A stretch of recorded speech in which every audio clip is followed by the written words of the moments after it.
El dueño del bosque estaba enfadado. Javier daba vueltas a ese pensamiento en su cabeza mientras deambulaba por los senderos familiares. Ahora, el bosque, recorrido desde la infancia, había cambiado imperceptiblemente. Los troncos intentaban saltar bajo sus pies, las ramas apuntaban a sus ojos. Los pájaros no cantaban, los animales no husmeaban entre los arbustos, incluso los insectos se escondían, como si dudaran en molestar al viajero que había atraído la ira del dueño. El verano resultó malo, seco. La tierra madre no produjo lo suficiente para alimentar a Vilna y a sus pequeños. El orgullo no permitía pedir ayuda a los vecinos. ¿Y qué pedir? Todo el pueblo pasaba hambre en este año maldito. Si Javier hubiera sabido en primavera cómo se desarrollarían los acontecimientos, habría llevado al dueño no solo un modesto huevo de Pascua, sino una ternera. La vieja vaca murió en julio. Pero, si supieras dónde caerás. Javier ya había cazado su parte de presas, marcada con sangre en la hoja de roble dejada en las raíces de un árbol arrancado en primavera y verano. Pero la maldita necesidad lo obligó a romper su pacto con el espíritu del bosque. Este no lo perdonaba. Hizo que Javier diera vueltas sin dejar sus dominios. Javier perdió la noción del tiempo.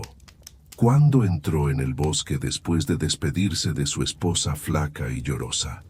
Día o dos atrás. El agua en la botella se estaba agotando. Un par de libres abatidas, una presa cómica, se había convertido de manera infernal en carroña esparcida en media jornada. Javier, maldiciendo, arrolló la casa junto con la carne muerta. Ni rezos ni la ropa al revés ayudaron. Javier sentía que sus fuerzas estaban agotadas. Si el dueño no cambiaba su ira por misericordia, Vilna no vería a su esposo. Debilitado se dejó caer al suelo, apoyándose en la espalda contra la corteza de un antiguo roble. Sacó un cuchillo, lo limpió en sus pantalones y se hizo un corte en el pulgar izquierdo. Apretó el puño. La sangre goteaba sobre la tierra seca. «Dueño, perdona al tonto. Te ofrezco mi sangre, me inclino ante ti, te ruego por tu gracia. Libérame para volver a casa con mi esposa e hijos». El aire inmóvil cobró movimiento, revolviendo los cabellos y envolviendo el rostro sudoroso. El viento se intensificó, susurrando entre las ramas del roble sobre la cabeza de Javier. El cielo, antes gris y descolorido, se oscureció, nublado rápidamente por densas nubes grisáceas. Javier sintió que la corteza a sus espaldas se movía, y al instante una pesadez insoportable se posó sobre sus hombros, como si enormes manos lo hubieran clavado en su lugar, impidiéndole moverse. Pasando junto a sus oídos, resonó una voz en su cabeza. «Javier». Mentiroso. Javier rompió el pacto. El dueño está enfadado. ¿Qué le darás al dueño? Javier, pálido hasta la cianosis, susurró apenas moviendo los labios. «Todo. Daré todo, padre. No me destruyas». En los oídos de Javier resonaron zumbidos y chasquidos. El viento se elevó arrojando pequeñas astillas del bosque en sus ojos. De repente, todo se calmó. El silencio cayó sobre el bosque, aplastándolo con un manto amortiguado. Con ojos llorosos, Javier miró hacia adelante, temiendo moverse, y le pareció que no eran árboles los que lo rodeaban, sino criaturas retorcidas y delgadas. Lo rodeaban, a punto de arrojarse sobre él. «Bien», resonó en su cabeza. «Ve». La pesadez que oprimía sus hombros desapareció. Los sonidos familiares del bosque regresaron. El canto de los pájaros, el susurro de las hojas. El cielo se aclaró, pero permaneció opaco, descolorido. Javier se levantó con dificultad, moviendo los hombros para intentar aliviar su cuerpo entumecido. Siguió adelante sin mirar atrás. No quería saber si ver un roble o algo no destinado a la mirada humana. Al mediodía llegó al pueblo. Parecía haberse extinguido. Los perros no ladraban, no se escuchaban conversaciones desde los patios. Javier llegó a su puerta de casa. No veía ni a su esposa ni a los niños. Solo la delgada Chulca salió al portón, moviendo perezosamente la cola. Gruñó mirando de reojo a su dueño, preguntándose si había traído comida. Javier suspiró, acarició al perro detrás de las orejas, entró lentamente en la casa, pensando en cómo decirle a Vilna que regresó con las manos vacías. Olfateó los olores de trapos viejos, pantanos y descomposición. Su esposa estaba de pie junto a la mesa, de espaldas a Javier, y no podía ver lo que estaba haciendo. Siempre ordenada incluso en tiempos difíciles de hambre, ahora Vilna ni siquiera parecía ella desde atrás. Harapos desaliñados, vestido manchado, parecía que estaba revolviendo algo en una olla. Pero, ¿qué? No había comida en la casa desde hacía varios días. De lo contrario, Javier no se habría arriesgado a ir al bosque. Un presentimiento desagradable le pinchó el corazón. Vilna, la esposa, se volvió lentamente. Su rostro estaba hinchado, anfibio. Los ojos miraban en direcciones opuestas. Una sonrisa tonta se quedó congelada en sus labios. Vilna sostenía un tarro, y por el borde goteaba un líquido marrón. Aquí está el amado que regresa, y yo ya estaba esperando. La sonrisa se ensanchó. Parecía que el rostro de Vilna estaba a punto de romperse. Javier retrocedió. Se persignó rápidamente. Sus dedos temblaban. ¿Qué te pasa? Bueno, todo bien y ordenado. ¿Qué es lo que no te gusta? Vamos a almorzar, lo prepararé pronto. ¿Dónde están los niños?, dijo Javier con labios resecos. Míralos en el patio, están jugando. Llama para comer, ya es hora. Javier retrocedió por el porche, casi tropezándose con el umbral. Se pasó la mano por el cabello, desde la frente hasta la nuca, aturdido. Observó a su alrededor. No había niños en el patio, aparentemente estaban detrás de la casa. Acechando, con el corazón latiendo fuerte, rodeó la cabaña. Ilia y Mitia estaban sentados en el patio trasero, directamente en el polvo. Inclinaron sus cabezas una hacia la otra, manipulando algo en el suelo con las manos. Javier recordó a Vilna y se estremeció. Acercándose más, notó que debajo de Mitia se había formado un charco húmedo. El niño tenía 6 años y ya no se avergonzaba tanto. ¡Eh! Javier quería gritar con severidad, pero su voz sonó como la de un gallo. ¿Qué están tramando ahí, bandidos? Bueno, ¿qué hay allí? Los niños jugaban con una enorme rata muerta. Ilú sacaba intestinos de la tripa podrida. Dimitri cogía parásitos y los apretaba entre los dedos. Javier se sintió mal, se dio la vuelta y regurgitó ruidosamente. No había nada que vomitar. Cuando se recuperó, agarró a los niños por el cuello, a los dos a la vez, y los puso en pie de un tirón. Los pequeños levantaron la cabeza y miraron a su padre, y fue como si le hubieran arrancado lo último de su espíritu. Y Lou, de 10 años, inteligente, hermosa, la luz de la ventana, parecía ahora la rata cuyas tripas seguía arrugando entre sus dedos mugrientos. Su rostro se afiló, sus labios se levantaron, dejando al descubierto sus incisivos. Incluso las coletas rubias se habían convertido en colas de rata. Sus pupilas se habían separado como las de su madre, pero Ilou no parecía tonta, sino furiosa, como un animal rabioso. Dmitri babeaba, rascándose el culo. Sus ojos rasgados no expresaban nada. Olía a orina y al agrio olor de un cuerpo mucho tiempo sin lavar. Javier recordó que se habían vaporizado juntos en la casa de baños al tercer día. Ahora parecía que hacía un siglo. Niños. mis queridos. Tía, queremos jugar, y pronto comeremos, tía. Mamá ha hecho tina de pantano y vómito de yulca. Rico, rico, rico. La charla incoherente de Ilou se detuvo cuando se llevó los dedos, untados de tripas de rata, a la boca. Javier alzó la mano y le dio una bofetada a su hija sin pensar, simplemente para detener la infernal actividad. La cabeza de Ilou se sacudió, los dientes chocaron al morder los dedos.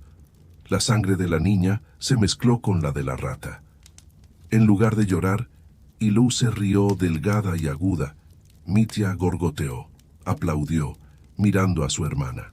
«Rápido, a la casa», gruñó Javier. No sonaba amenazador, sino suplicante, como el gemido de un perro viejo. Los niños corrieron alegremente hacia la cabaña. Javier se quedó parado sin saber qué hacer. Se cubrió la cara con las manos, no se atrevía a entrar en la cabaña, cómo mirar lo que habían hecho con sus seres queridos. Javier fue a buscar ayuda a los vecinos. Golpeó las puertas, llamó, pero no obtuvo respuesta en ninguna cabaña. Puertas cerradas, persianas bajadas. Desde 2 patios, los perros le ladraron. Su aullido estridente resonó por el silencioso pueblo. En una cabaña, las persianas estaban abiertas, y Javier vio a través de la ventana, detrás de las cortinas amarillentas y polvorientas, una figura oscura encorvada. No parecía humana, con ramas sobresaliendo en diferentes direcciones, como si fueran ramas. Javier no se atrevió a llamar. Anochecía. La oscuridad envolvía el pueblo inmóvil. No se encendía ninguna luz en ninguna cabaña. Javier regresó a casa. Desde lejos vio una luz, no amarilla como la de una vela, sino verde y tenue. Se decía que los viajeros que morían ahogados en los pantanos veían tales luces antes de su muerte. Cruzándose, con el corazón apretado, Javier entró en la cabaña. Pasando por el porche, cerró los ojos por un momento, sin darse cuenta de ello. Vilna y los niños estaban sentados a la mesa. Sobre un mantel roto yacía una olla vacía, con una masa marrón y seca en los bordes. Junto a ella ardía una débil luz verde. En la penumbra, la familia se volvió hacia Javier, mirándolo con ojos torcidos. Javier se sentó en la entrada de la cabaña, apoyándose en la pared. Permanecieron en silencio. Fuera, la noche se apoderaba de todo. Javier notó que se había quedado dormido, solo despertándose al escuchar un extraño sonido, un crujido o susurro. Javier se sorprendió al no comprender lo que veía a la luz del débil resplandor del tizón. Vilna, Ilou y Mitya se arrastraban por las paredes y el techo como enormes escarabajos. La familia ya no se parecía a humanos. Sus rostros se convirtieron en hocicos dentados. Sus cuerpos se alargaron, con brazos y piernas doblados en ángulos monstruosos. Los ojos brillaban débilmente en la oscuridad, plateados. Ciegos y ensanchando sus fosas nasales, los inhumanos se deslizaban sobre las tablas. Las garras rasguñaban la madera, creando un sonido que despertó a Javier. Gritando con una voz que no era suya, derribando objetos por el camino, Javier salió disparado a través del porche hacia la calle. La oscuridad lo envolvió por completo, aunque abriera los ojos. En el cielo no había ni una sola estrella, ni luna, ni luz de la luna. Javier auló, levantando el rostro hacia el cielo negro. Se tambaleó hacia adelante al azar, tropezó con algo cálido. Se inclinó, palpó el flanco delgado de Chulca, abrazó al perro y yació en el suelo desnudo hasta el amanecer. Cuando el cielo empezó a aclararse apenas, Javier se dirigió hacia el bosque. Chulca lo despidió con un leve movimiento de la cola, como si estuviera a punto de morir.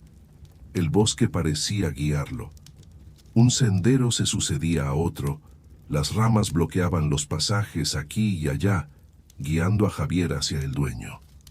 Pronto, Javier llegó al anhelado roble. Se arrodilló suplicando fervientemente, conjurando para que devolvieran a su familia. Y de nuevo, el viento se levantó. Las hojas del poderoso árbol susurraron.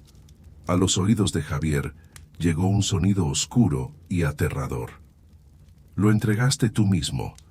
¿Por qué debería devolverlo?